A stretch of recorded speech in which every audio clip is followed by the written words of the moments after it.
Bon dia. Bon dia, tots i totes. Tot i ser divendres. Pau, em confirmes un poquet la procedència de per si parlo en valencià, em passa el castellà, perquè he vist que hi havia... Ese es en Madrid, pero en el País Basc, galegos... Per això, sí, per això havia vist, sí que teníem... Y hasta algún canario que venía a ver. Pues em pase al castellà, pase al castellà. Pues eso, buenos días y bienvenidos y bienvenidas a la Facultad de Economía de la Universidad de Valencia.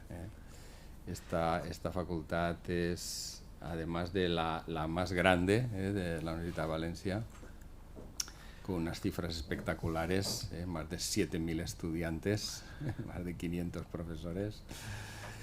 Además de la más grande, como digo, también la más diversa, que es una cosa que la gente no suele percibir desde fuera, ¿no?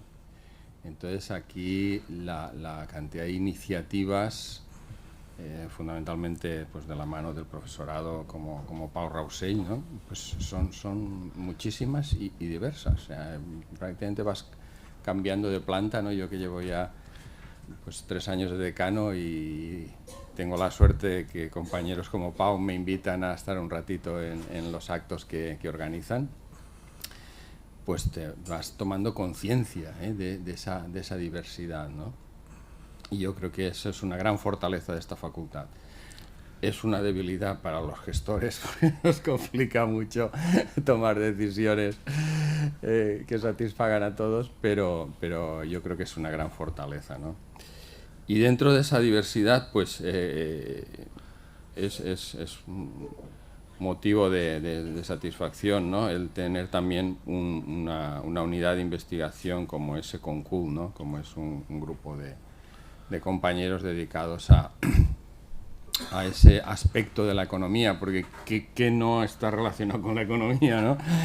Y uno en principio podría decir, pues estaremos en la Facultad de Geografía e Historia, estaremos en la Facultad de Bellas Artes, pues no, estamos en la Facultad de Economía, como os digo, ¿no? Abordando un tema que es en el ámbito cultural y en este caso además con una palabra clave que ya se viene repitiendo desde muchos enfoques de los análisis económicos y empresariales a los que, como os digo, pues asisto en los diferentes foros, y es la palabra Madrid. Cuando uno pone Madrid, ya llevamos un tiempo en Valencia que nos ponemos en guardia, es decir, ya otra vez Madrid, ¿no? Otra vez Madrid. Ahora, ¿qué habrán hecho ahora, no? ¿O qué no harán? ¿Qué no harán? Y la verdad es que sí, la verdad es que para comunidades autónomas como es la valenciana, que fijaros que tenemos una renta per cápita media inferior al 30%, o sea, con un 30% de diferencia, efectivamente, de la renta media de Madrid, o sea, y creciendo, es decir, creciendo, esa brecha creciendo, pues sí, es un tema que, ya os digo, se aborde por donde se aborde, sea por logística, sea por empresa, sea por fiscalidad, y ahora también veo que también por cultura, o sea, se aborde por donde se aborde, es un tema que nos tiene realmente muy preocupados y de difícil solución, porque, como os digo, la tendencia es ese efecto aspiradora, que hace Madrid respecto de toda España en general, porque la verdad es que lo hace de toda España, ¿no? Quizás a lo mejor, pues, porque veo también que hay gente aquí del País Vasco, quizás pues el País Vasco, Navarra, hayan conseguido mitigar un poco más, tener una mayor defensa, por decirlo de alguna manera, de ese efecto aspiradora, quizás el País Vasco, Navarra, pero yo creo que el resto de comunidades autónomas no hay defensa posible. Es año tras año la brecha se agranda y eso pues tiene impacto en un montón de cosas, ¿no? Por llevarlo a mi terreno, que es un poco lo que más me preocupa ahora, ¿no? Como decano, es por ejemplo el efecto aspiradora en relación al capital humano, ¿no? Al talento. Ahí estamos observando como eso son, no quiero aburriros con datos, pero es que es una realidad, la tasa de estudiantes graduados valencianos que se matriculan en másteres en Madrid es mayor de los que se matriculan en nuestra comunidad. De grado a máster. ¿Quiénes pasan de grado a máster? Pues, como podéis suponer, pues los mejores expedientes. Y a veces pues te encuentras compañeros y dicen, no pasa nada que la gente salga y tal. Pero si la gente sale para formarse y vuelve, el problema es que ya no vuelven. El problema es que ya no vuelven, ¿no? O no vuelven más allá del fin de semana largo, porque ahora con eso del teletrabajo, ¿no? Pues pueden hacer el fin de semana pueden hacerlo un poquito más largo, pero eso no es volver. Eso está claro que son ya posiciones mejor retribuidas, que a su vez dejarán sus impuestos ahí, y etcétera, etcétera, ¿no? Y como todos sois economistas, no voy a seguir porque entendéis perfectamente de lo que estoy hablando, ¿no? Por eso cuando leí el título digo Sense Madrid, digo, me caché la madre, otra vez Madrid.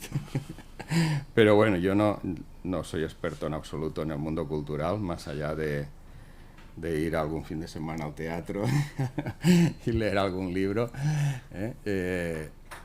y por supuesto no voy a entrar en el contenido de la jornada, simplemente pues reiteraros mi bienvenida, mi agradecimiento tanto a los que participáis, a los que participáis, a los que asistís, y especialmente a los organizadores, porque como os digo, ese es el valor de esta facultad, el ser capaz de dentro de su tamaño pues aglutinar esa diversidad de inquietudes y darles la mejor acogida posible. Hoy veo que demasiado calurosa quizás, ¿no? Tampoco hay que ser tan calurosos en las acogidas, pero bueno, a ver si a lo largo de la mañana lo podemos solucionar. Bueno, en serio, de verdad, muchísimas gracias por estar aquí, y estáis en vuestra casa, disfrutar la jornada. Muchas gracias, muchas gracias.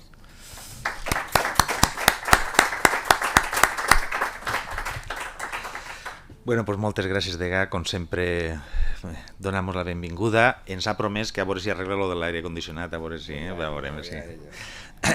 Bueno, lo que pretendíamos hoy, lo voy a hacer muy rapidito, es tratar de cambiar un poco esa mirada que tenemos radial y muchas veces jerárquica frente a Madrid, y tratar de hablar horizontalmente y ver qué relevancia y qué importancia tiene la proyección de las culturas de España en el exterior, porque, y esto no es ni tan siquiera un argumento estrictamente cultural.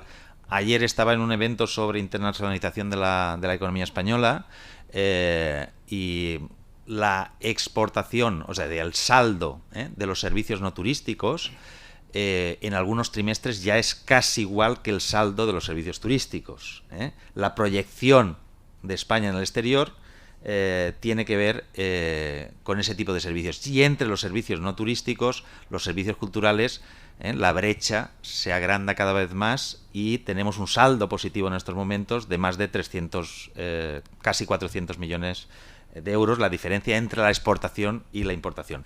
Esta exportación e importación de servicios culturales es un elemento estratégico, porque creo que no quedan otras oportunidades de especialización del conjunto de Europa, y específicamente en el ámbito para España.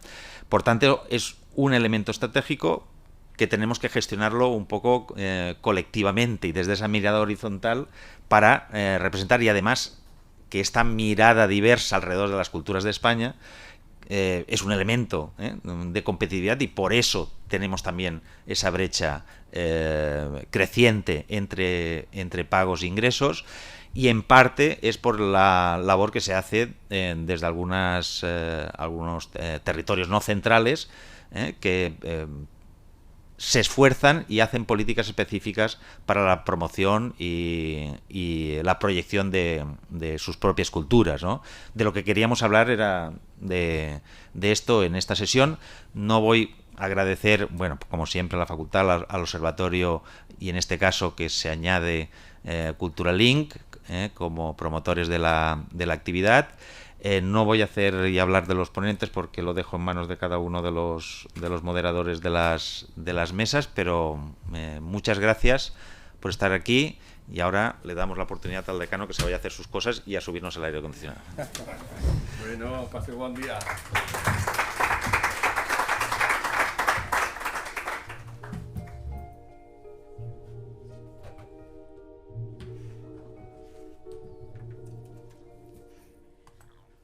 Bueno, ¿qué tal? ¿Cómo están? Buenos días a todas, a todos. Yo soy Marcia Jadwe, trabajo en el Observatorio Cultural junto con Raúl, el capo responsable de iniciativas del Observatorio Cultural. A quienes no lo conozcan, las invito a darse una vuelta ahí por nuestra web. Tenemos una nutrida programación y otras acciones de interés para quienes trabajamos en cultura, así que dense una vuelta por la página web o por la cuenta de LinkedIn y encontrarán un montón de ruido que estamos intentando hacer. Les propongo lo siguiente, yo voy a presentarlos a cada uno, luego cada uno nos cuenta las cosas que nos quieran contar, al final le hacemos algunas preguntas y luego pasamos a las preguntas de la sala.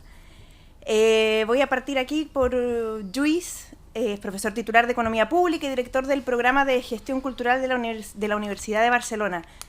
Pero, o sea, yo ayer mirando dije, ¿cómo presento a Lluís Bonet? ¿Cómo lo hago sintético, simple, para no estar la tarde, la mañana entera contando la trayectoria de un rockstar de la gestión cultural como es Lluís Bonet, que es un súper honor para mí presentar y es de esas personas, porque no voy a ponerme a mencionar todo lo que ha hecho porque no es el momento, pero sí me parece tremendamente interesante que es de las personas que se da vuelta entre el mundo de la academia, desde la docencia, con mucho espíritu pedagógico, desde lo que haces, lo que no siempre se ve en la academia, y te das vuelta hacia el mundo profesional, y eso se nota al final en la prolífica producción de investigación que encontramos con tu nombre y apellido. Y solo por rescatar una pura cosa, a fines del 2023 te dieron el premio anual que entrega ENCACT, que lo encontré notable como por ir... son las cosas que probablemente todos quisiéramos lograr al final de las carreras, que a uno lo galardonen por la contribución extraordinaria. Esas palabras son las del premio.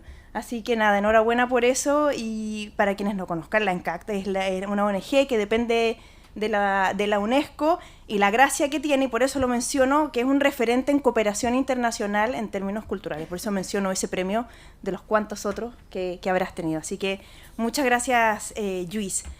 A continuación está Frances Felipe, que fue director adjunto de audiovisuales del Instituto Valencià de Cultura entre el 2022 y el 2024, y más allá de armar polémicas por los pasos por los Institutos Valencià de Cultura, que no me corresponde hacer, más que la que acabo de decir, es interesante que Frances ha puesto su carrera al servicio del cine valenciano y del cine en valenciano, y que por ahí hay cuestiones súper interesantes que rescatar. Creó y dirigió el Festival de Cine de Picassent, que si no me equivoco fueron seis versiones la que alcanzó a tener, y coordinaste las 2 primeras ediciones de Promercat, el Valencia Film Market, que tiene que ver con el fomento de la coproducción y las redes desde el audiovisual valenciano. Es licenciado en Comunicación Audiovisual y el diplomado en Estudios Avanzados, lo que estábamos justamente hablando, en Comunicación Interdisciplinar, y desde hace poquito es también alumno del programa de doctorado de la Facultad de Filología, Traducción y Comunicación. Y al final está José Luis Rivero, que es director artístico del Auditorio de Tenerife, que esa es una de las montones de cosas que José Luis ha hecho. Y cuando uno mira la trayectoria de José Luis, si uno pudiera ponerle un apellido al lado, yo diría, este es un señor que supo cómo trabajar en red, porque la de vinculaciones que hay ahí, o sea, presidente de la Red Española de Teatros, Auditorios, Circuitos y Festivales de titularidad pública, presidente de la Red Educativa de Auditorios y Orquestas Sinfónicas. Ha estado vinculado con la Red Española de Organizadores de Conciertos Educativos, la Asociación de Profesionales de Gestión Cultural de Canarias, miembro activo de entidades como Ópera Europa, OLA, la de Ópera Latinoamérica, RECEO, la Red Europea para la Educación en Ópera y Danza, la Red Internacional para las Artes Escénicas y la Red Euro-Latinoamericana de Artes Escénicas. O sea, hay ahí un activismo del trabajo en red que ya lo vamos a interrogar de qué tan eficiente resulta. Y un detalle no menos importante en la trayectoria de Luis es que también tiene como una pata en el mundo pedagógico, además del profesional, en lo que tiene que ver con el tema del desarrollo de públicos, que también es algo interesante de conversar respecto de la proyección internacional de las culturas y cómo nos vinculamos con los públicos con los que nos interesa finalmente generar lazos. Dicho esto, no sé quién quiere partir, en el mismo orden, al revés, para allá, como quieran. Luis, partimos, pongo tu presentación. Sí, pues ya está.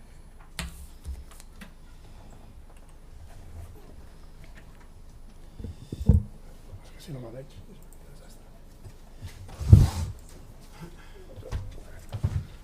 Ahí está. Así me pongo aquí, así. Claro. Más fácil para ir pasando y para. Pues bien. Intercambio de sillas. Intercambio de lado.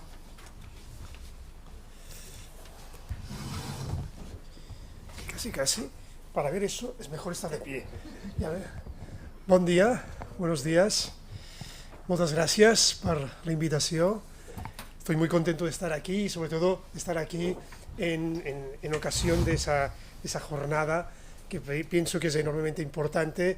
Yo creo que la agenda que el observatorio está ofreciendo es sumamente importante en un momento crucial, no solamente para la realidad valenciana, sino para la realidad española y yo diría también para la realidad europea, porque tenemos elecciones al Parlamento Europeo dentro de 2 días y hay unas cuantas cuestiones que nos preocupan, que por desgracia aquí se están empezando a vivir y por lo tanto ese tipo de reflexión, las reflexiones que estás haciendo desde el observatorio, pienso que son muy importantes. Por lo tanto, gracias a los dos y a ti también por la valentía que desde la academia creo que debemos tener cuando estamos al servicio de la sociedad.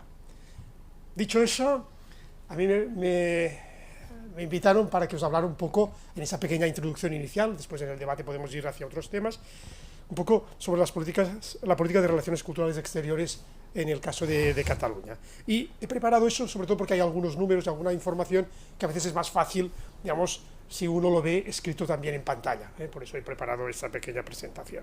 Seré muy breve.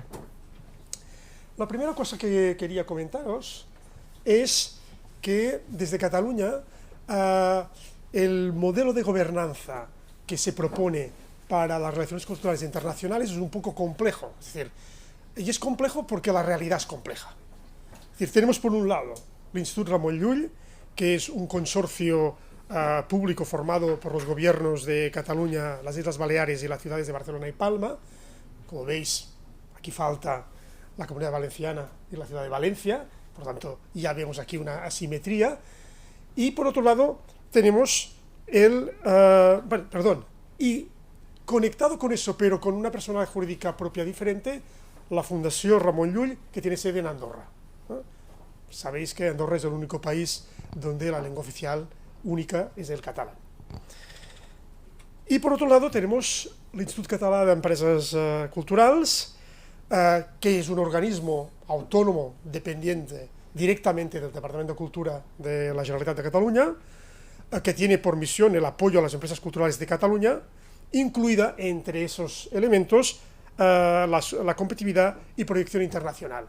Y hay una área específica, luego lo veremos, es el área de mercados, donde, digamos, se hace ese tipo de función. Este instituto, digamos, existe, antes se llamaba Institut Català d'Indústries Culturals, y anteriormente, desde finales de los 80, que ya tenía oficinas en distintas ciudades europeas. Por tanto, esta es una política de largo recorrido que todos los gobiernos catalanes han mantenido, del color político que sea. Eso es importante porque la continuidad política se ha mantenido. Sean gobiernos de derecha, sean gobiernos de izquierda, sean más independentistas o menos independentistas, esto es una política de continuidad, ¿vale? Con datos de 2023, la inversión del Departamento de Cultura en temas de internacionalización sube a 18 millones de euros, un 3,8% del total del presupuesto de cultura de la Generalitat, que es un presupuesto grande, que además ha subió del 2022 al 23 un 22%. Es decir, estos 2 últimos años ha habido una apuesta muy fuerte para la inversión en cultura desde el Gobierno de Cataluña, viniendo de un periodo muy largo de presión presupuestaria que empezó en el 2010. También hemos de entender el bache histórico que tuvimos, pero ha habido un incremento muy sustancial del presupuesto de cultura. 4 líneas sobre el Instituto Ramon Llull. Como hemos visto, ese es fundado en 2002, tiene un presupuesto total de 15,5 millones de euros, de los cuales 12,4 proceden directamente del gobierno catalán. Eso es importante que tengamos en cuenta, porque aunque es un consorcio, hay un socio que es el que pone la pasta. ¿Vale? Eso es importante tenerlo muy en cuenta, porque eso condiciona las cosas, pero al mismo tiempo has de conseguir acuerdos en el seno del consorcio, y en ese momento el Ayuntamiento de Palma y el Gobierno de las Islas Baleares está en manos del PP con una alianza con Vox. No es nada fácil mantener eso, pero a priori, la información que yo tengo directamente desde el director del Instituto Ramon Llull es que se ha pactado, digamos, mantenimiento, poca visibilidad y poca proyección mediática, pero continuar trabajando, porque para las Islas Baleares es muy, digamos, beneficioso formar parte de ese consorcio que paga fundamentalmente Cataluña, pero que beneficia mucho a la gente del lugar. Son esos equilibrios difíciles que se puede romper en cualquier momento, pero se han mantenido esa alianza con gobiernos tanto de progreso como con gobiernos del Partido Popular. Tiene oficinas en Nueva York, Londres, París y Berlín. Estaba previsto, si se hubiese aprobado el presupuesto del 2024, abrir 2 oficinas nuevas, una en México y otra en una ciudad por definir de Asia Oriental. Y yo he estado ayudándoles en el proceso de elaboración de su plan estratégico, y es interesante porque de estos 6 grandes ejes, luego si queréis podemos, si hay tiempo, podemos hablar más. Fijaros, hay 3 ejes que son más, digamos, misionales, para decirlo de alguna forma, y 3 más que son más de operativos, ¿no? El primero es influir en procesos culturales globales, es decir, la ambición es influir en aquello que se quiere hacer, en el debate que hay, o sea, debate sobre decolonización, por ejemplo. Pues ese es un debate que se está tomando muy en serio, y en el que hay un esfuerzo, digamos, y otros debates. Es decir, la idea es cómo podemos influir, ser actores activos, y que los creadores, los pensadores, los intelectuales de lengua y cultura catalana, y eso es muy importante, porque a diferencia del ISEC, aquí no importa quién pide el dinero, viva donde viva.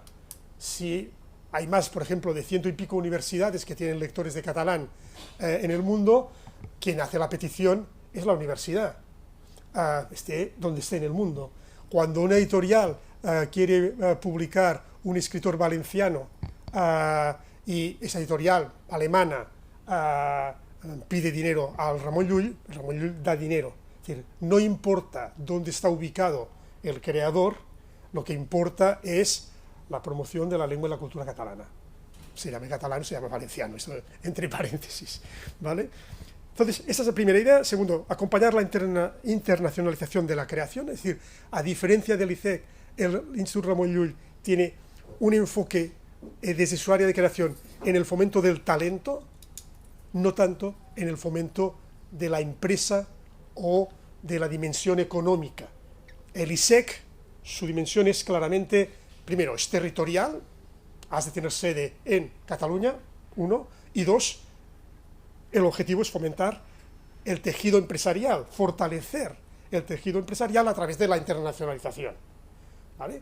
Aquí no, aquí el objetivo es un objetivo diferente. Y cuando hablamos también de influir, otra cosa interesante, por ejemplo, hablaba hace poco con el responsable de la oficina de Londres del Ramon Llull, ellos forman parte del clúster de EUNIC. EUNIC es los Institutos Nacionales de Cultura Europeos en distintas partes del mundo. Entonces, ellos, por ejemplo, el festival, uno de los festivales específicos de cultura europea en Londres, lo está comisariando el responsable del Llull en Londres. Por lo tanto, esa idea de influir quiere decir, si nosotros, cuando hacemos una cosa conjunta con otros socios europeos, nosotros lideramos o nosotros aportamos ideas o invitamos a un director artístico nuestro, esta es la forma de influir.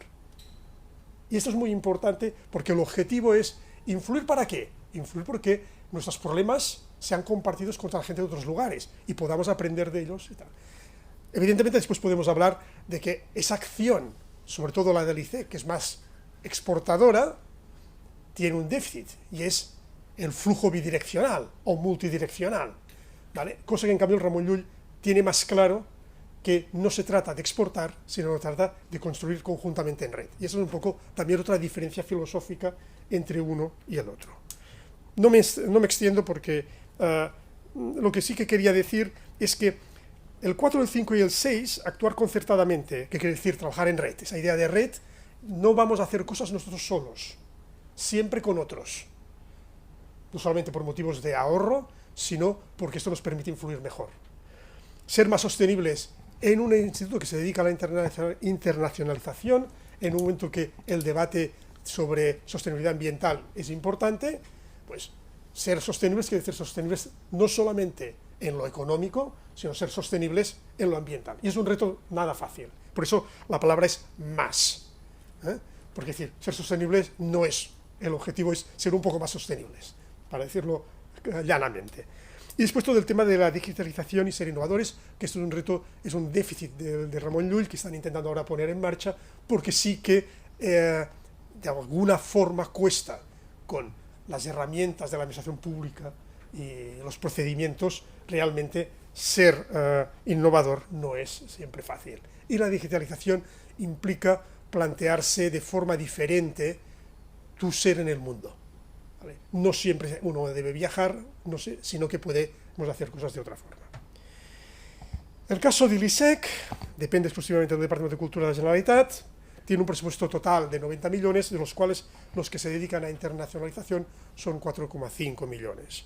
Tiene sedes en Bruselas, Londres, París y Berlín, y tiene un área especializada, que es la que lleva esa parte de la internacionalización, que además de esas oficinas, importante, tanto en el caso de Ramon Llull como del ISEC, nunca se ha querido crear un centro de cultura catalana con una sede, un espacio, sino con esa filosofía de cooperación, aunque se pierda visibilidad, porque cuando uno organiza en su propia sede tiene mayor visibilidad, en términos de coste-beneficio siempre se ha optado por no tener sede, no tener personas, tener una o dos personas en una oficina es más eficiente, esa persona se está moviendo, va a la feria tal, va a hablar con él tal. Es un poco una filosofía de actuación que no tiene nada que ver con la que hacen los institutos de cultura internacionales que habitualmente se basan en sedes. Presencia en principales eventos y plataformas de contratación, organización de ferias estratégicas. En Cataluña tenemos una serie de ferias estratégicas por cada una de las disciplinas artísticas, teatro, danza, cine, etcétera, que son espacios de invitación a programadores internacionales. La marca Catalana Arts, que es una marca que funciona bastante bien, y luego también esa idea de un asesoramiento para proyectos europeos. Cierro con esta última diapositiva, porque el tiempo aprieta. Para los distintos gobiernos catalanes desde 1980, yo creo que el reconocimiento internacional de la personalidad cultural y política de Cataluña es un objetivo, y he estado pensando si ponía o no ponía esta palabra, pero creo que sí, yo creo que es un objetivo existencial. Por lo tanto, más allá de los objetivos explícitos, yo creo que sí que hay subyacente una dimensión de diplomacia cultural. Luego podemos hablar qué es diplomacia cultural y qué no es, si hablamos de paradiplomacia cultural o no, eso lo podemos hablar después, pero yo pienso que sí. La acción exterior de España es percibida como contraria o, en el mejor de los casos, neutral en lo que se refiere a la promoción y defensa de la lengua y la cultura catalana a escala internacional. Cuando las cosas van bien, ahora, percepción de neutralidad. Cuando las cosas van mal, claramente y con muchos ejemplos, es decir, ejemplos de cada día, te contarán, digamos, millones de ejemplos donde realmente tú intentas montar una cosa y te la destruyen desde la Embajada de España. Los operadores culturales catalanes utilizan siempre, reparo, todos los fondos a su alcance. No son nacionalistas. Hay dinero aquí, hay posibilidades allá, coge. Pero los fondos y la política catalana, en general, está más alineada con las necesidades y la realidad del sector. Y por lo tanto, es más apropiada. Pero no tienen problema, ¿eh? Si hay algo para coger de allí, ellos van allá. Es decir, eso es así. Y eso yo creo que todo el mundo lo tiene como muy aceptado. Nadie en el gobierno de Cataluña le parecerá mal eso, al revés. Y luego, unas metas que se han explicitado en estos últimos años, que vamos a ver si se van a alcanzar o no, pero se está hablando desde hace 2 o 3 años y a priori no veo que nadie, tenemos elecciones de domingo, por lo tanto, nadie está poniendo en duda esta meta, que el presupuesto de cultura alcance el 2% del presupuesto. En la actualidad es del 1,2%, con ese incremento que comentaba del 22% respecto al año anterior. Y que de esa cantidad, el 5% vaya a internacionalización. En la actualidad es el 3,6% del presupuesto de cultura. Y cierro aquí, porque supongo que hay para más cosas después.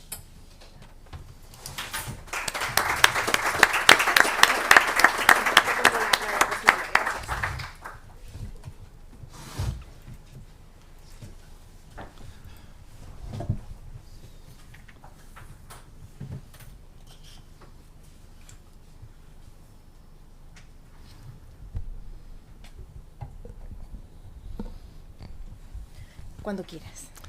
Bueno, pues hola, muy buenos días a todas y todos. Gracias también a los organizadores, a Econcult, a la Facultad de Economía, al Observatorio y a Culturlink por organizar esta jornada y también por invitarme para hablar un poco también de las políticas culturales de internacionalización que se han hecho desde el País Valenciano en los últimos tiempos, ¿no? Veremos ahora también bastantes diferencias, ¿no?, con lo que ha comentado Lluís del escenario en Cataluña, y esto también nos da un poco el marco de las diferencias que existen en todas las culturas del Estado español para promocionar la internacionalización, ¿no? Es uno de los ejemplos, es decir, tenemos una diversidad de políticas culturales por lo que respecta a las diferentes autonomías, ¿no? Yo hablaré sobre todo desde la experiencia desde el 2015, ¿no?, de la Consellería de Educación y Cultura, ¿no? Nosotros, cuando se produce el cambio de gobierno en el País Valenciano, no contamos con ningún plan estratégico de cultura, por tanto lo primero que realizamos no había una planificación cultural de las políticas públicas por lo que respecta a cultura, o al menos de forma pública, ¿no? Entonces nos basamos pero sí que había experiencia en la internacionalización, por ejemplo, y es una cosa que quiero incidir en mi intervención, todo el papel que ha tenido la Universidad de Valencia y la Facultad y el Departamento de Economía aplicada a la Cultura. Por ejemplo, ya años antes estaba trabajando en el proyecto Sostenuto, y ante esta situación abordamos la creación del primer plan estratégico de la cultura valenciana. Y evidentemente veníamos también de la crisis de los años 2008 y 2009, y la cultura, bueno, sabemos el escenario en la Comunidad Valenciana, el País Valenciano fue especialmente trágico los recortes en cultura, por tanto la internacionalización no estaba sobre el mapa. Cuando hablabas con los sectores culturales y creativos valencianos y hablabas de internacionalización, te miraban pero si no tenemos, ¿no? Nos hemos quedado con Televisión Valenciana cerrada, Ciudad de Luz cerrada.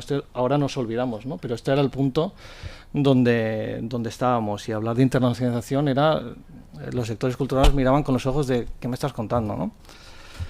Pero entendimos que era momento de abordar dos elementos. Uno, el papel de la economía, del papel de la cultura en la economía valenciana, que eso es un tema que no se había abordado como tal. De hecho, también recibimos críticas en este plan estratégico por la parte economicista del plan, y después una pata importantísima que era la proyección exterior de la cultura y de los sectores culturales creativos.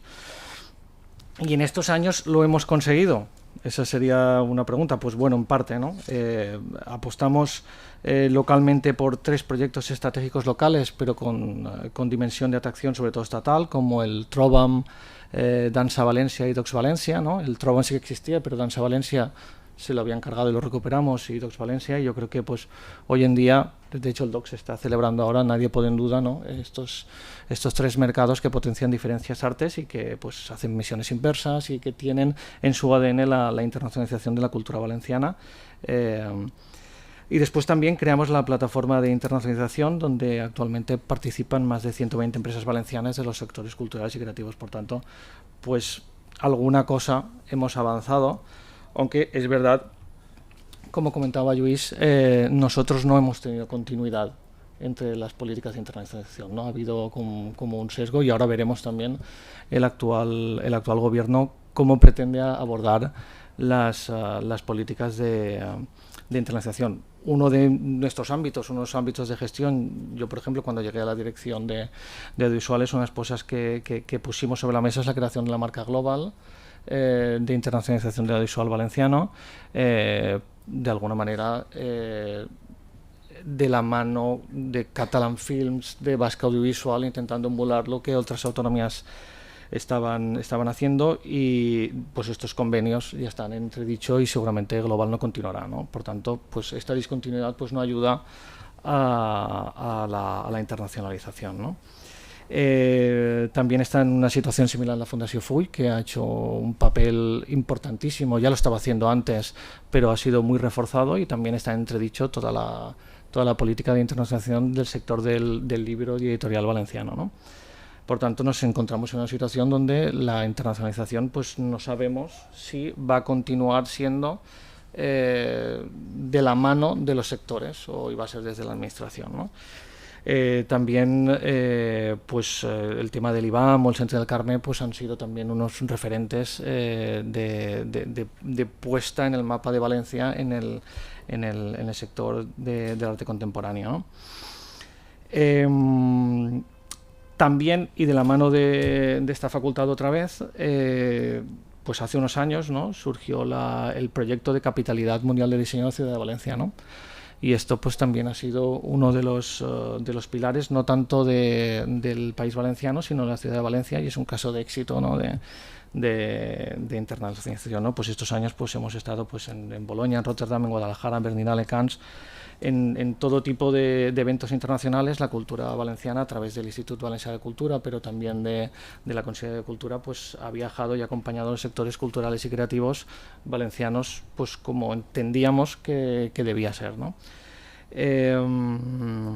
Se hizo ese plan estratégico, continuó en el 2021, en la posterior a la otra gran crisis que hemos tenido, que es la crisis de la pandemia, en el plan Cultura per la Recuperació, liderada por Ramón Marrades, Pau Rosell, Chema Segovia, pues compañeros que están aquí en esta aula hoy. Y todo esto lo hemos hecho también con la colaboración de las instituciones estatales, ¿no? Tanto el ICEX como Acción Cultural Española pues han estado dando soporte. El País Valenciano, como sabéis, pues no entró en el Instituto Ramon Llull, y esto pues ha sido, sí que firmó un convenio para los lectorados de catalán en las universidades. Esto sí que pasó, y un convenio de colaboración, pero en la parte de promoción de la lengua y culturas catalanas del País Valenciano internacionalmente pues no ha participado en estos 8 años del Instituto Ramon Llull, y esto pues también pues no ha ayudado a que ahora se pudiera haber consolidado. O sea, no estamos ni en la situación de las Baleares, donde se podría continuar el convenio. Aquí directamente es que no hemos tenido ni la posibilidad del convenio, ¿no?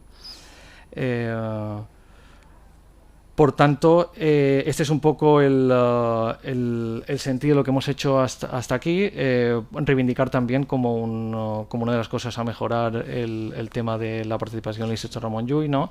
Y después el tema de los referentes de obvios, ¿no? De Cataluña y el País Vasco, tanto en la internacionalización como en los proyectos de los planes estratégicos que han sido claves para lo que se han hecho en el País Valenciano hasta ahora. Sí que es verdad pues que ahora mismo el papel que tienen las instituciones estatales en la internacionalización del País Valenciano, bajo mi punto de vista, será clave, ¿no? Porque desde el gobierno autonómico actual pues entendemos, o yo veo que no va a ser una prioridad como lo ha sido en los 8 últimos años, y los sectores culturales y creativos que hasta ahora veían con ojos de sorpresa la capacidad de internacionalización de la cultura valenciana, pues ahora pueden estar en una situación que necesitan, ¿no? Esos apoyos por parte del Estado que es posible que tengan o que cambien también. No tiene por qué ser el modelo que tuvo el anterior gobierno, ¿no?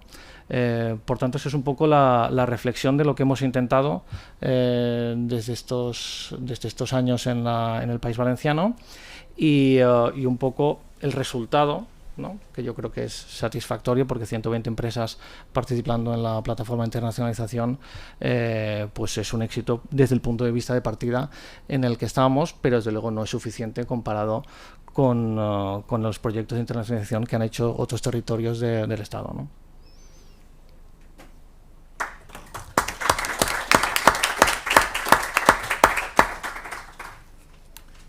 Cuando quieras. Este es un sistema distinto al vuestro. Muy buenos días. Muchísimas gracias, Pau, a Tony, al equipo de Concult y de Culturalink, por supuesto, y del Observatorio. Para nosotros situarnos aquí es un gusto, sin duda, estar con los compañeros y compañeras que están trabajando en esta línea, pero también una oportunidad, porque yo creo que Canarias en este sentido es una gran desconocida, incluidos los y las Canarias. Para nosotros esta realidad de la internacionalización, pero es un modo de ser más que incluso una serie de líneas políticas. Nuestra realidad también, no solo geográfica, de discontinuidad territorial, sino la realidad administrativa es compleja. Simplemente para que tengáis un dato, los cabildos, que son los gobiernos insulares, tenemos más presupuesto que el gobierno de Canarias en cultura. El Cabildo de Tenerife le dedica de su presupuesto el 5,2 es para cultura, frente a los porcentajes del gobierno que son mucho más bajos y no llegan al 2%. ¿Perdona? 0,6, gracias, Tony. O sea, de un 0,6 pasamos a un 5,2 en el Cabildo de Tenerife, que además tiene una masa presupuestaria mayor dedicada al ámbito de la cultura. Pero es que en estos procesos también de internacionalización, luego las instituciones que pertenecemos, en este caso también al Cabildo, la estructura es muy asimétrica. Mi propia casa, el Auditorio de Tenerife, tiene un presupuesto de 22 millones, de los cuales, quitando inversión y capítulo 1, el 38% se dedica a la internacionalización, puesto que nuestro sistema de producción es en colaboración y en coproducción, siempre. No hacemos otro que no sea coproducir, sea con la compañía y otros teatros o otras entidades. De manera que eso da también un panorama bastante difícil de medir, dado que además no hemos conseguido, una de las cuestiones que no se ha conseguido es que el ISTAC, el Instituto de Estadística del Gobierno de Canarias, asuma que la cultura es no solo la cuenta satélite, sino que asuma que realmente todos estos datos los tiene que extraer de una multiplicidad de tablas y de parámetros que son distintos, que son complicados, pero evidentemente que en algún momento tiene que abordar. Yo voy a intentar situarme en un plano un poco mayor, más autonómico, y no el local como nos propone la jornada. Me gustaría hablar de dos bloques separados desde mi punto de vista. Hay un primer bloque que tiene que ver con los desarrollos normativos y la regulación, que en este caso me parece interesante que Canarias haya avanzado en ese sentido.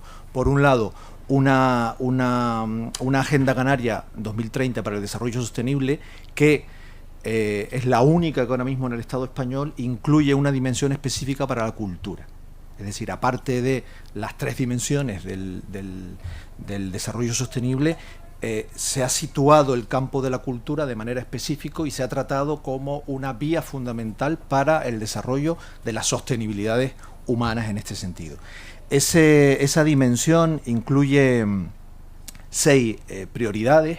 Una de ellas es los compromisos globales y la multilateralidad en el sistema cultural canario, con 2 metas específicas dentro de ese mismo prioridad de actuación, que son promocionar la participación de los agentes culturales en el escenario internacional y fomentar los compromisos entre las instituciones públicas y el propio sector privado, o sea, desde el diálogo intercultural, y en una multiplicidad de aspectos que a mí me gustaría luego, yo creo que puedan salir en el debate. Y en segundo lugar, una segunda meta, que es la de incorporar la cultura en el diseño e implementación de las políticas de cooperación, que ahora mismo están, pero de una forma más deslavazada. Un segundo, vuelvo ahora a la agenda, porque ha tenido unos desarrollos que yo creo que son interesantes. Vuelvo a otro aspecto normativo que lamentablemente todavía no tiene un desarrollo, que es la ley que desde 2023 tenemos del Sistema Público de Cultura, que es la primera también en el Estado español en este sentido. Que pretende desde luego ordenar todos esos aspectos que también antes Francesc comentaba, ya no desde una línea de planificación, sino también de regulación normativa, y que siente las bases para todos los agentes que contribuimos de una u otra manera. Esta ley sí que apunta, en cualquier caso, hacia desarrollos de acción exterior y de promoción internacional de la cultura hecha en Canarias, pero lo hace también.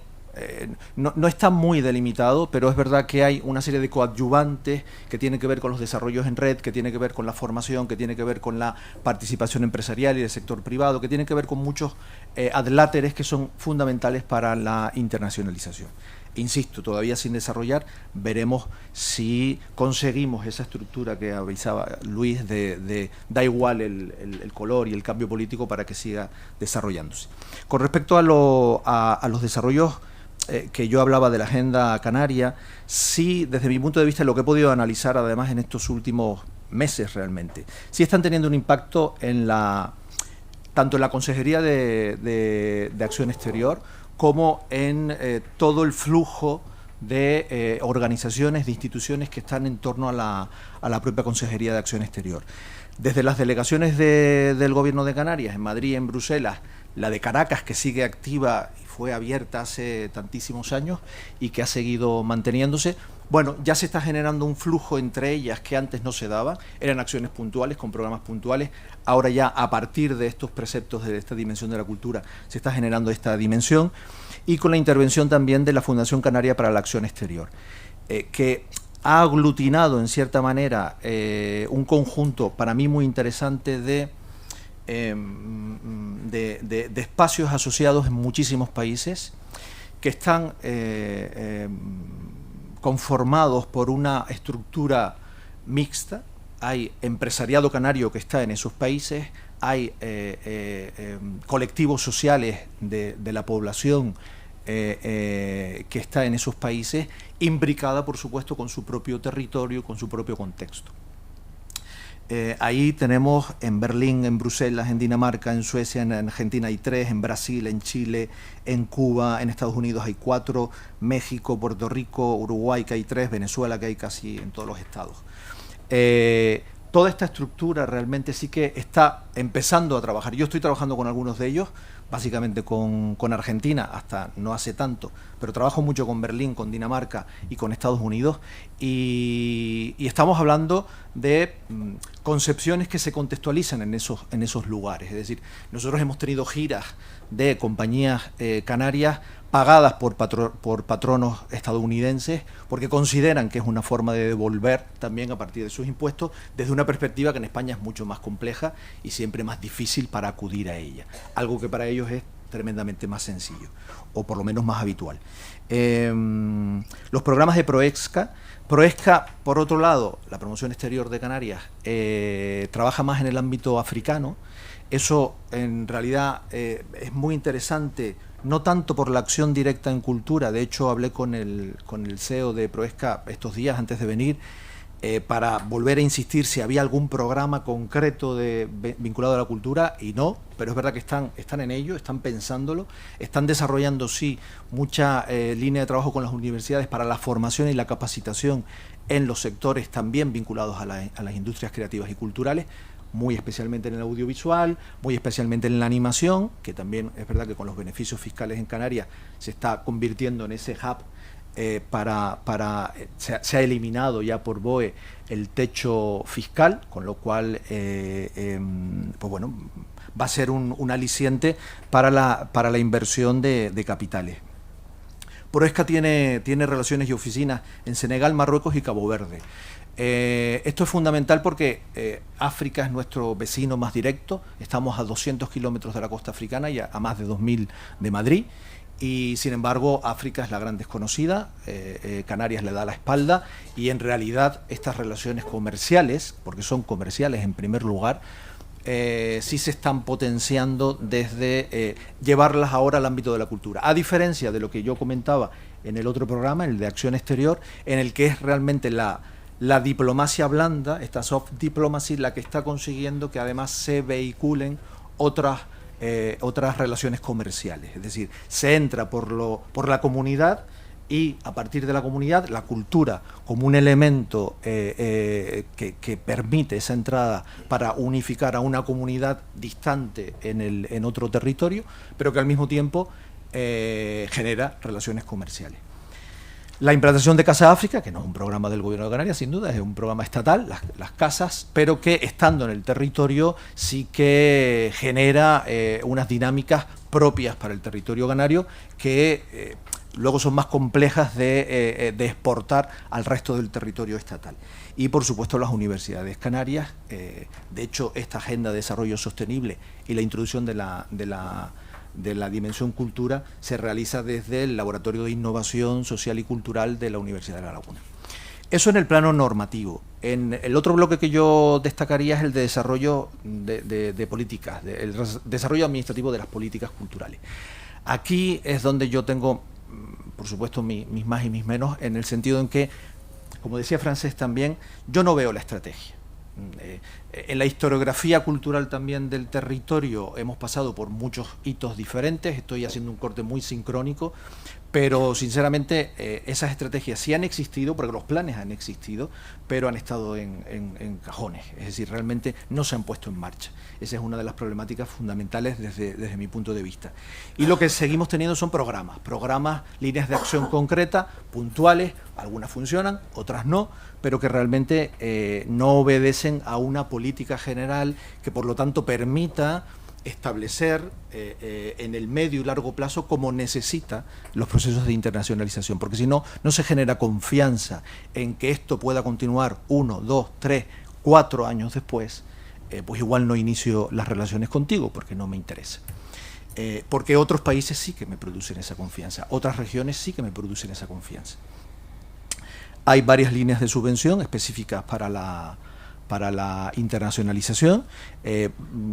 Las dotaciones no son muy altas, por ejemplo, una del Gobierno de Canarias específicamente para la internacionalización es de 1 millón de euros, pero para el sistema, para el sector cultural canario es suficiente en el sentido en que todavía quedan otras cosas por hacer, que tienen que ver con las dinámicas, espero que salgan en el debate, de la desarticulación de la estructura, compañía, empresa o creativa o cultural. Y una última cosa, sé que no es el objetivo de la jornada, pero lo interior es importante. En mi experiencia internacional, y yo realmente donde me puedo situar es más desde el punto de vista de la experiencia, ningún modelo de internacionalización de la cultura, de los que conozco, y son bastantes, funciona si no funciona su mercado interno. Si no tienen un mercado sólido y bien estructurado, la internacionalización no funciona. Y en muchas ocasiones yo lo he oído en nuestro ministerio, lo he oído en mi Consejería de Cultura y lo he oído también en mi propia casa. La internacionalización se ha visto como una salida ante los problemas locales. Como aquí no vendo, envíame fuera. Es la petición. Como aquí no se distribuye, vamos a salir que como la cultura española la quiere todo el mundo, pues nos la van a quitar de las manos. Pues no, eso obedece a muchísimas estructuras internas, a muchísimos procesos que hay que poner en marcha y que llevan tiempo. Y eso es a tenerlo en cuenta. Sí que... y que tiene que ver con aspectos, y antes lo hablamos en el desayuno, de capacitación, por supuesto, de formación, de generar estructura, pero también de generar reciprocidad, que es para mí uno de los términos también importantes y que espero que salga en el debate. Si queréis lo dejo aquí y continuamos. Muy bien, muchas gracias. Voy a tomar ahí la última palabra que dijiste, reciprocidad. Y a partir de ese concepto quiero hacerle una pregunta a Lluís, que, como decíamos al principio, cuenta con una amplia experiencia en muchos territorios. Y desde ahí, ¿qué recomendaciones harías tú para procurar tejer estas redes de colaboración de las que hemos estado hablando este rato que llevamos en la mañana? Eliminando, evitando o incluso reparando prejuicios en los territorios a donde les toca llevar.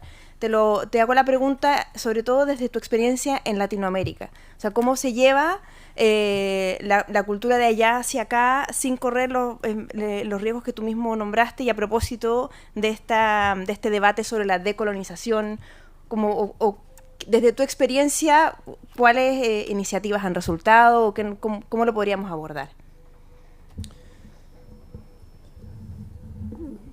En mi presentación, evidentemente, no he hablado de todo porque era imposible con el tiempo disponible.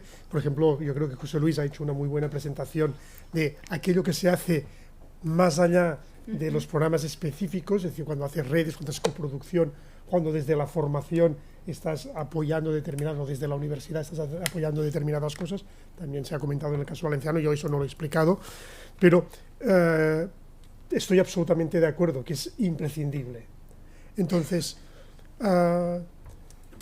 una cosa es la acción de la administración, otra cosa es la acción, digamos, del humus cultural de un determinado territorio, de la voluntad de establecer acuerdos con otros para a veces exportar, para a veces aprender, pero también muchas veces para, digamos, formar parte de procesos más amplios. Eso es importante que lo tengamos en cuenta porque cuando analizamos un territorio, y en el caso de Cataluña hemos de tener en cuenta simplemente un dato para que nos ayude a entender, Es decir, hace 25 años éramos 6 millones de personas, ahora somos 8. Esos 2 millones no han venido, digamos, porque hemos tenido muchos niños, es porque hemos tenido mucha emigración. ¿Y esto qué quiere decir?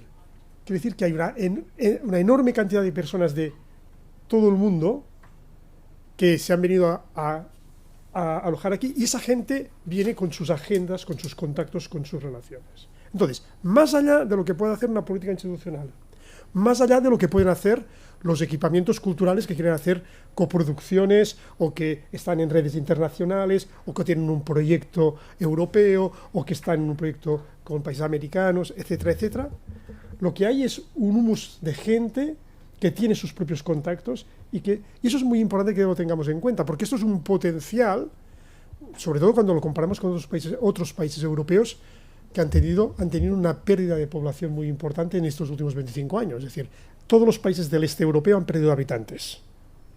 ¿Vale? Seamos conscientes de eso, Mientras que nosotros hemos ganado habitantes de forma simétrica. No es simétrico, eso. Entonces, ¿podemos establecer relaciones con? ¿En qué manera? ¿Nacen de abajo para arriba? ¿Es un bottom-up? ¿Hasta qué punto el hecho de que existan políticas top-down que favorecen esa cooperación funciona? Y pongo, simplemente para recordatorio de todos, que el año 2010, cuando ganan las elecciones del Partido Popular, hay una política que tenía mucha continuidad y que el gobierno Aznar había mantenido, que era la política de cooperación con América Latina, cae en picado. Es decir, se decide poner la prioridad en las relaciones culturales con los países hegemónicos. Europa, Estados Unidos, China un poquito. Pero se carga una tradición histórica de muchísimos años, que supongo lo hablaremos después, y eso tiene unas consecuencias en la estrategia top-down, pero eso no quiere decir que se lo cargue todo, porque hay unas dinámicas bottom-up. Entonces, yo no estoy diciendo que no sean necesarias las estrategias políticas de los recursos, no estoy diciendo eso.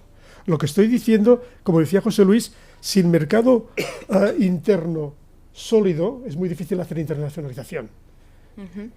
Si tú tienes una estructura de conexión, de contactos, de intercambios, eso es lo que permite realmente crecer. Entonces, la realidad en ese momento con América Latina, como sabes muy bien, es muy heterogénea, porque no puedo comparar la relación con Chile, que es muy estable, mientras que la relación con Argentina, un país de una enorme, cooperación con España, yo diría que es el país con mayor cooperación cultural con España, en ese momento está en una situación muy difícil. ¿Va a desaparecer? No. ¿Y por qué no va a desaparecer? Porque la cantidad de contactos, de relaciones que existen más allá, que en ese momento por el lado argentino las cosas son muy difíciles, se puede mantener. Evidentemente eso depende del tiempo. Con Venezuela, y los canarios lo saben muy bien, había una enorme relación, pero cuando llevas muchos años de situación muy difícil, entonces se van rompiendo esos enlaces. Con eso lo que intento decir es que las dinámicas las hemos de analizar en el largo plazo, hemos de ver cómo las sinergias entre políticas explícitas gubernamentales top-down enlazan o no con las iniciativas que vienen de abajo, y que lo que va mejor es cuando hay continuidad. Entonces, la excusa de los lazos históricos entre España y América Latina, que alimentó ya una diplomacia cultural en pleno franquismo, que les fue muy bien a las dictaduras de ambos lados, digamos, tener ese tipo de paraguas. Atención, que eso puede ser, digamos, una falacia, porque cuando tú miras, por ejemplo, Brasil, hacia dónde está mirando en ese momento, y Brasil es un país fundamental, atención, que su mirada no encaja con nuestra mirada eurocéntrica. Y eso es importante que lo tengamos en cuenta, porque yo creo que nosotros podemos tener un discurso decolonial, de boquilla, pero cuando vemos que los otros no aceptan nuestra mirada eurocéntrica, podría decir a veces hasta inconscientemente eurocéntrica, porque no siempre somos conscientes de nuestro eurocentrismo, pero dices, ¿cómo es que no nos apoyan en eso? Hay casi, y el motivo es porque nosotros no conocemos suficientemente al otro. El otro nos conoce más a nosotros que a la inversa. Y eso es un enorme problema desde un punto de vista de lo que tú estabas comentando, la reciprocidad. No somos suficientemente recíprocos. Eso yo creo que es uno de los grandes desafíos que hay en las relaciones entre América Latina y España. Y perdón que me he alargado mucho, pero he relacionado muchas cosas. Me tomo de esto que decías de las iniciativas desde abajo y le devuelvo la pregunta a José Luis. Desde tu experiencia como director artístico, eres probablemente los que ha tenido un contacto más directo con artistas, propiamente tal. ¿Cómo crees tú, porque hemos hablado ahora de subvenciones, programas, números, cifras, presupuestos, y se nos olvida que detrás de esto hay un montón de personas impulsando de carne y hueso? Por eso me hacía mucho sentido lo que tú decías, que desde el tejido de abajo sí que puede haber una oportunidad. Entonces la pregunta que te hago es, ¿Cómo le afecta o qué implicancias tiene en el desarrollo profesional de un cantante de ópera, por ponerte un ejemplo muy concreto, desde la perspectiva internacional, tener ese contacto? ¿Tuvieron ustedes una experiencia con el programa que se llama Ópera Estudio de Europa Creativa? No sé si nos puedes contar un poco, si es que de ahí o del el resto de cosas que han hecho desde el auditorio. Bueno, son muchas cosas, casi que no me centro en la casuística. Para mí sí que hay tres bloques así como de problemáticas, y uno de ellos tiene que ver con este asunto que tú mencionas y que se relaciona con un montón de cosas que han dicho los dos compañeros, que tiene que ver, ya no hablaría del artista, ¿de acuerdo? Es decir, prefiero hablar del elemento, llámese compañía, empresa, desde ese punto.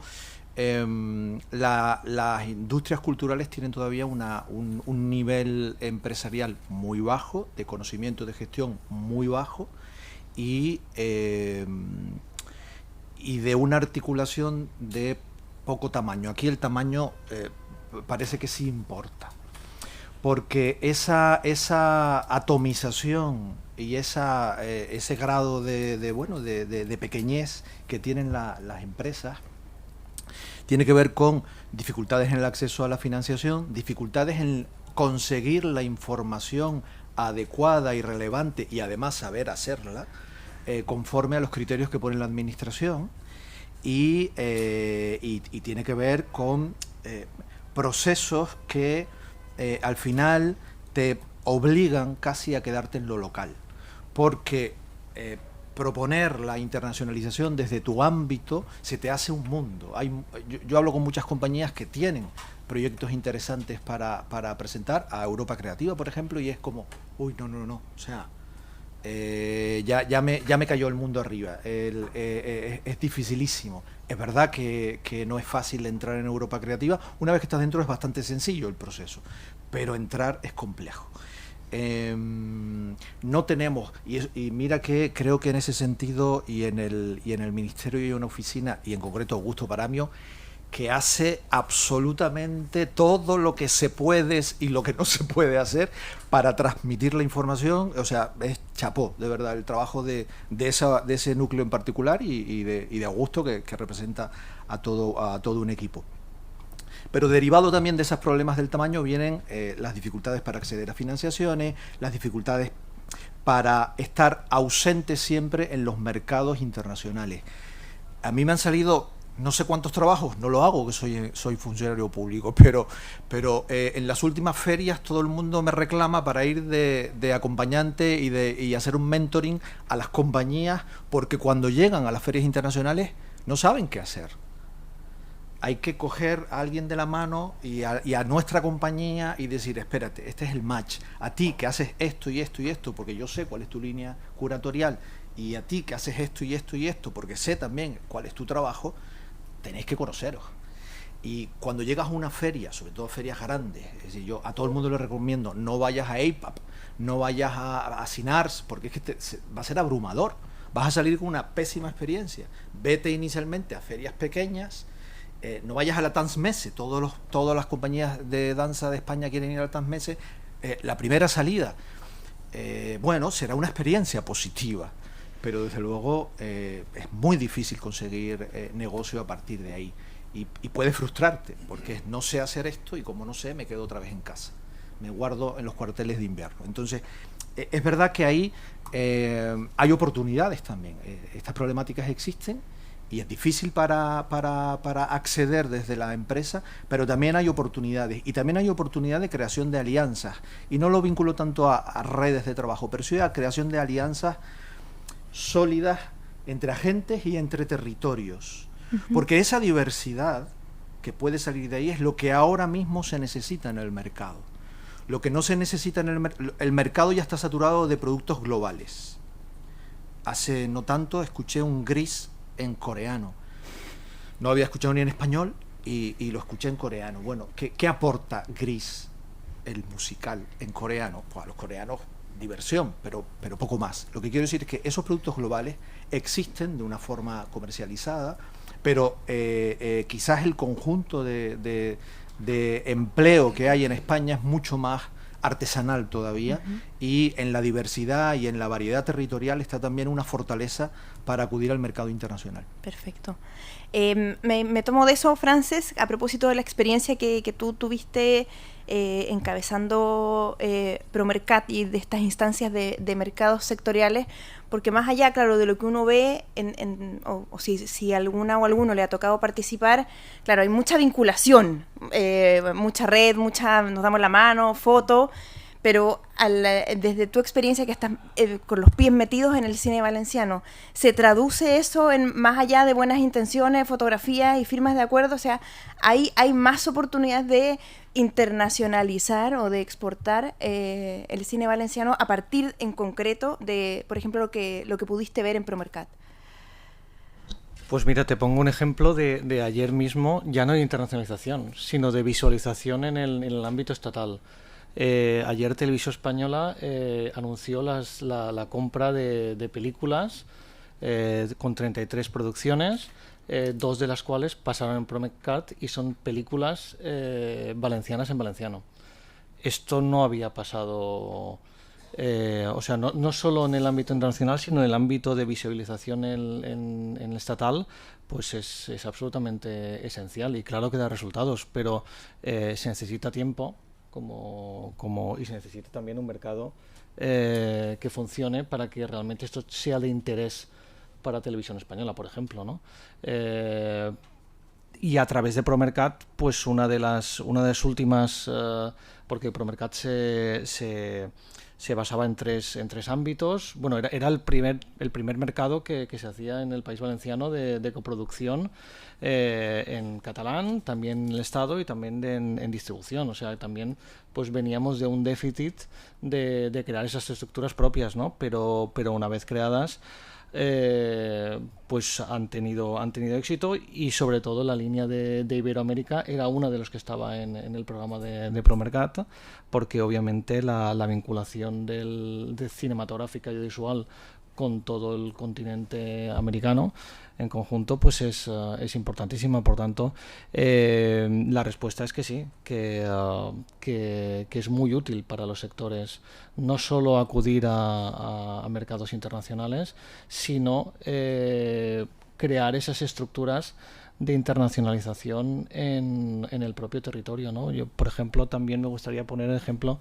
del País Vasco con los eventos del Contrast o los eventos del Congreso de Innovación en Creatividad que están haciendo, ¿no? De atrayendo talento, innovación e investigación sobre la cultura y la creatividad en el propio territorio, ¿no? Situándose. O sea, no solo es necesario esos ámbitos de mercados internos, sino también de investigación y de atraer y de situar al País Vasco dentro de la investigación internacional y la vinculación también en todas sus industrias, no solo industrias creativas, sino industrias no tan creativas, ¿no?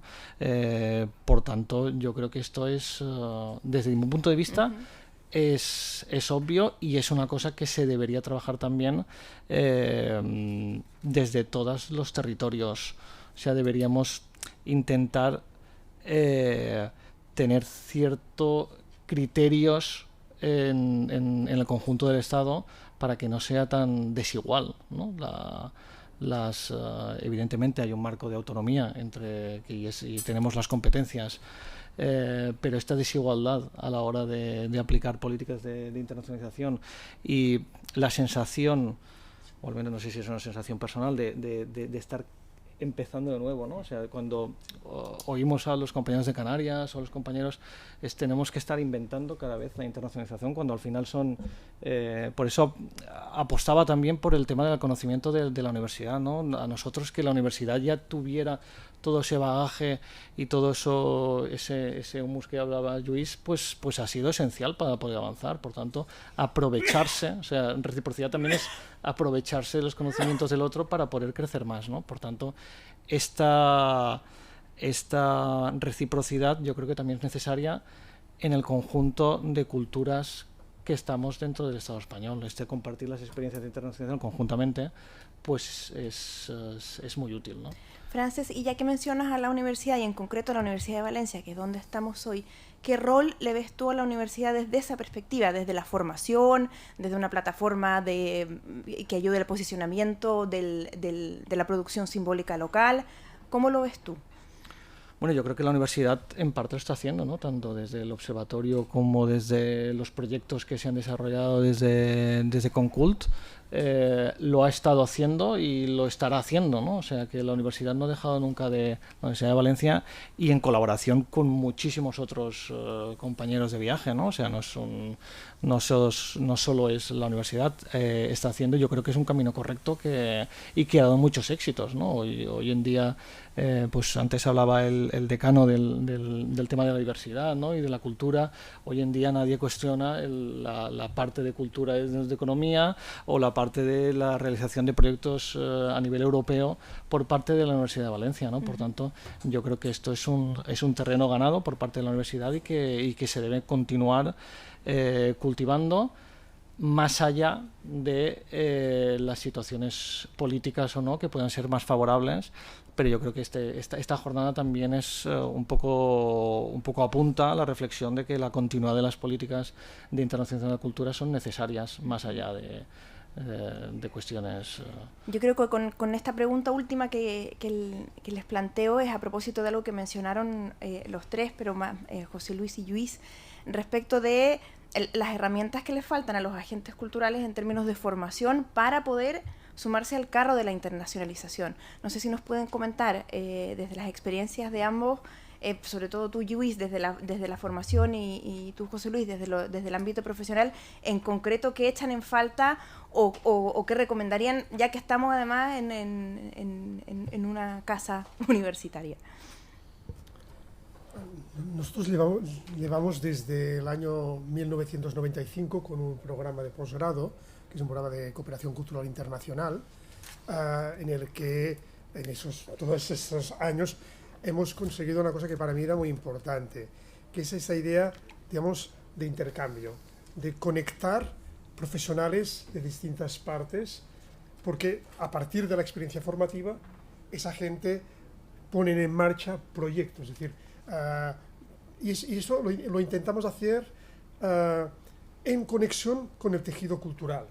Es decir, no se trata que la universidad dé un curso y punto, que a veces hacemos, las universidades a veces no tenemos esa capacidad de interacción. Entonces, para mí la mayor felicidad es cuando veo que un profesional que viene, no sé, de México, que viene de Brasil, que viene de Chile, resulta que sale ya con un proyecto y hay una red que han montado, porque en una de las visitas, como que hemos hecho una serie de visitas, resulta que ya han entrado en contacto, han hecho una coproducción.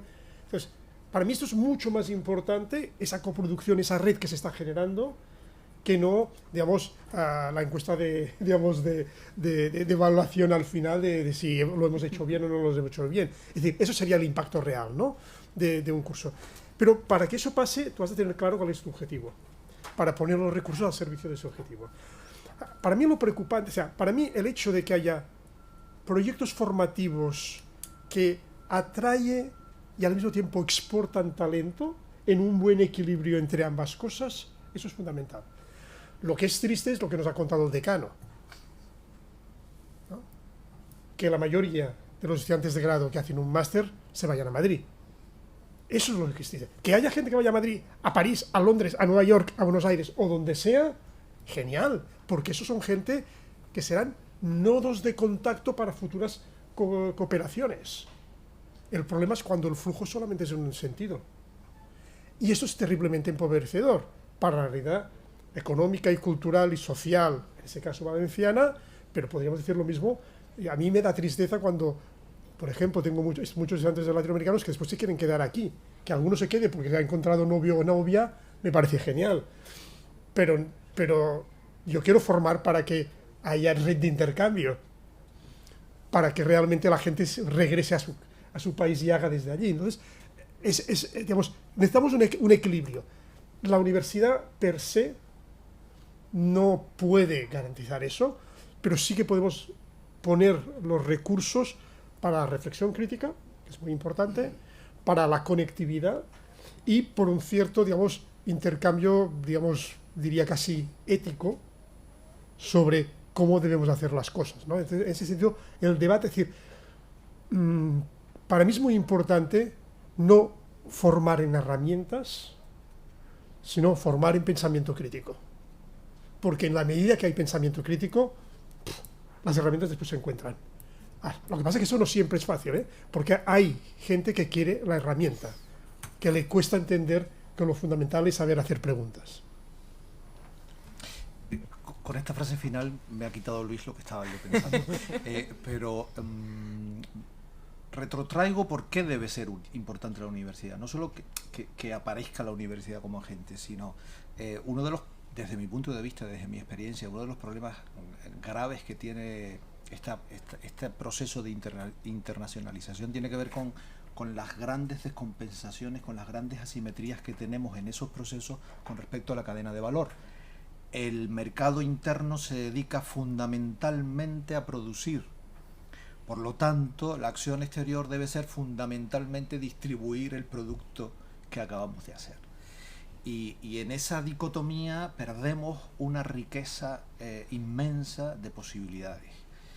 Creo que todo lo que tiene que ver con la investigación, con la formación, con la capacitación, con la generación de nuevas formas de reflexionar, de pensar en torno a las artes, con las artes, no ajeno al discurso artístico, sino en la universidad con las artes, es lo que proveería ese caldo de cultivo de pensamiento crítico, de reflexión real, uniendo lo que ocurre y las necesidades y las proyecciones que tiene la gente para desarrollar su imaginación.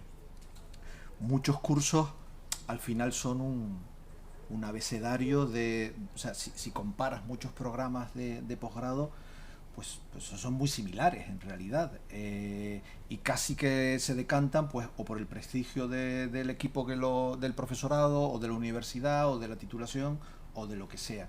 A mí no me extraña que en ese sentido pues haya giros en este cambio. Estudio en un lado y luego hago el posgrado para tener una titulación de otro lado. No es porque la formación vaya a ser mejor, es que tengo ya un título de 2 universidades, etcétera, etcétera, etcétera. O sea, esas dinámicas también en el estudiantado tienen una lógica. Pero la posibilidad de unificar procesos va mucho más allá. Yo recuerdo una pieza de coproducción, por dar un dato concreto, que ya que me preguntaste, Marcia, no quiero negarlo siempre. Una coproducción que hicimos entre el Mercat dels Flors en Barcelona, el Sadler's Wells en Londres y nosotros, Auditorio, con una compañía de danza española. Esa compañía ganó todos los premios habidos y por haber en España. Eran 2 versiones, la versión para España, la versión europea, que tenía que ver con el tamaño y el número de bailarines, básicamente. Como parte de la ayuda que el British Council ponía para que el Sadler's entrara en la producción, en la coproducción, era un contrato que hicimos con la UCTI, con el UK Trade and Investment, por el cual una universidad, a través de una fundación universitaria y una empresa de su vivero, que era Dance East, tenían que distribuir en Europa esa pieza. Y era parte de la coproducción. Es decir, la universidad entraba de una forma activa a través de su vivero de empresas, a través de lo que en la fundación de la universidad se estaba generando en cuanto a conocimiento de distribución, de internacionalización. Es verdad que esa pieza en España, no voy a nombrar a la compañía ni la pieza, ganó todos los Max, ganó el premio nacional a la juventud, ya estoy dando una pista, pero se distribuyó de partida en 14 países europeos. De partida, solamente como parte de la coproducción. Antes de empezar ya había 14 países que tenían esa producción. Y eso vino desde esa herramienta de una universidad. O sea que hay múltiples formas de pensar en cómo podemos interactuar en el ecosistema.